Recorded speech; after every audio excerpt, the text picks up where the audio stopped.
तो हम एक चेतना के सारे जिंदा हैं, और हम एक चेतना के सारे जिंदा हैं ऐसा आम लोग बोलते हैं, ऐसा हमें फील होता है, ऐसा हमें लगता है। एक्चुअली हम एक चेतना है, और इस धरती पे, इस पूरी पृथ्वी पे और पूरे ब्रह्मांड में चेतना के अलावा कुछ और है ही नहीं। आप जिस पदार्थ को देख रहे हो, जितने भी पदार्थ आप देख रहे हो, एक्चुअल में ये पदार्थ नहीं है, ये भी एक चेतना है, ये भी एक ऊर्जा ही है। कितने लोग मानते हैं इस बात को कि ये सब पदार्थ एक ऊर्जा है? आपको लगता है एक ऊर्जा है? कैसे कह सकते हो ये ऊर्जा है? एनीबॉडी? कैसे लगेगा? देखो ये तो पदार्थ है, सब कुछ पदार्थ है। ऑब्जेक्ट को देख के रिएक्शन होता है, और वाइब्स आती हैं। ठीक है, बिल्कुल सही कहा, जोरदार तालियां, एक टॉफी जरूर पहुंचेगी आपके पास। और कैसे लगता है कि ये सब ऊर्जा है? किसी चीज के इमोशंस आते हैं, देख के इमोशन निकलते हैं, गुस्सा आता है। बहुत बढ़िया, मैम के लिए भी तालियां। चलो देखो, मैं एक बहुत प्यारी बात बता रहा हूं आप सभी को। हम शरीर नहीं हैं, ये सब पदार्थ नहीं है, इन्होंने एक ऊर्जा का रूप ले लिया है। जैसे हम छोटे छोटे जो टूल्स होते हैं उनसे एक बड़ी चीज तैयार कर लेते हैं, ऐसा ही होता है ना। तो ये छोटे छोटे टूल से एक चीज बड़ी तैयार हुई है, यानी कि छोटे छोटे जो कण होते हैं, उन कण से एक पदार्थ तैयार हुआ है। हमारा जो शरीर है वो लाखों करोड़ों अरबों खरबों कोशिकाओं से बना हुआ है। क्या? कोशिकाओं से बना हुआ, सेल से बना हुआ है, ऐसा ही है ना। तो यानी कि हमें शरीर तो दिखाई दे रहा है, वो ऊर्जा का भंडार है। क्या है? वो लाखों करोड़ों कोशिकाएं से जब बना है तो वो ऊर्जा का एक भंडार है। तो ये जो ऊर्जा का भंडार है, ये सच मानिए चमत्कारों की एक मशीन है। क्या है?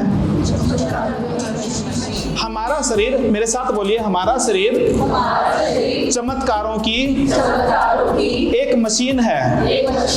हम एक शुद्ध चेतना हैं।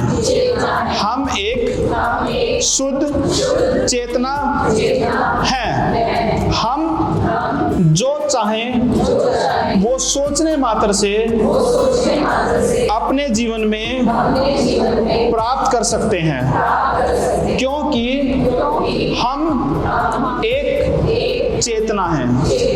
कैसा लग रहा है? बोलने में लग रहा है, बट स्वामी विवेकानंद को किस किसने सुना है? हे भगवान, बहुत बढ़िया। हाँ जी, पढ़ा मैम। कुछ कहना चाहेंगे स्वामी विवेकानंद जी के बारे में कि उनका मेन उद्देश्य क्या था, वो क्या अवेयरनेस लाना चाहते थे समाज में? मन की जो चेतना है, आत्मा है, वो सजग रहे, और उससे जो बना है इंसान अपनी ऊर्जा के माध्यम से, प्रकृति से, नेचर से बहुत कुछ सीखे, ज्ञान अर्जित कर। बहुत बढ़िया, गुड। स्वामी विवेकानंद जी ने, आपने हौसला दिखाया है, स्वामी विवेकानंद जी ने एक चीज पे फोकस किया है। प्लीज मेरे एक एक शब्द जो है ना बहुत गहराई से भरे हुए हैं। आप सच में आप अपने लाइफ में ट्रांसफॉर्मेशन चाहते हो? नहीं आया मजा? आप अपनी लाइफ में ट्रांसफॉर्मेशन चाहते हो? आप रियल में अपनी लाइफ में ट्रांसफॉर्मेशन चाहते हो? क्या आप अपने स्टूडेंट्स को भी ट्रांसफॉर्म करना चाहते हो? क्या आप अपने स्टूडेंट्स की लाइफ को भी ट्रांसफॉर्म करना चाहते हो? क्या आप अपने परिवार की लाइफ को ट्रांसफॉर्म करना चाहते हो? तो मैं आपको वो गहन रहस्य बताने जा रहा हूं, जिस गहन रहस्यों से पूरी प्रकृति, पूरा ब्रह्मांड, पूरी सृष्टि, हमारा पूरा जीवन चल रहा है। और ये चीज वैल्यू एड, इस चीज की समझ के बाद आपके जीवन में 4 चांद लग जाएंगे। मेरा स्टाइल थोड़ा सा स्लो है, क्योंकि मैं चीज़ों को ना ग्रहण कराने की कोशिश करता हूँ कि वो चीज़ें ना सहजता से, मजाक में, हंसी में, वो चीज़ें ना हमारे अंदर डीप उतर पाए। आप समझ पाए ना मेरी बात? तो हम स्वामी विवेकानंद जी ने एक ही बात पे जोर दिया। आप सभी के पास डायरी पेन कॉपी है ना?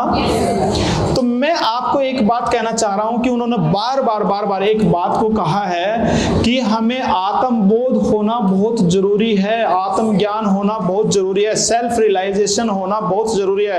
अगर आप पृथ्वी पर आए हैं, धरती पे आए हैं, तो आपको यह जानना जरूरी है कि मैं कौन हूं। क्या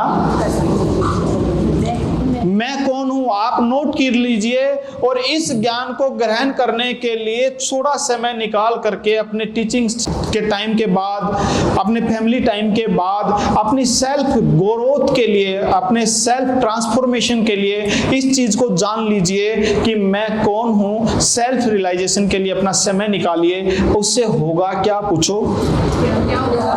उससे ये होगा कि जो आप एक चेतना हो, जो आप सकारात्मक ऊर्जा का एक भंडार हो, आपको उन शक्तियों का पता चल जाएगा।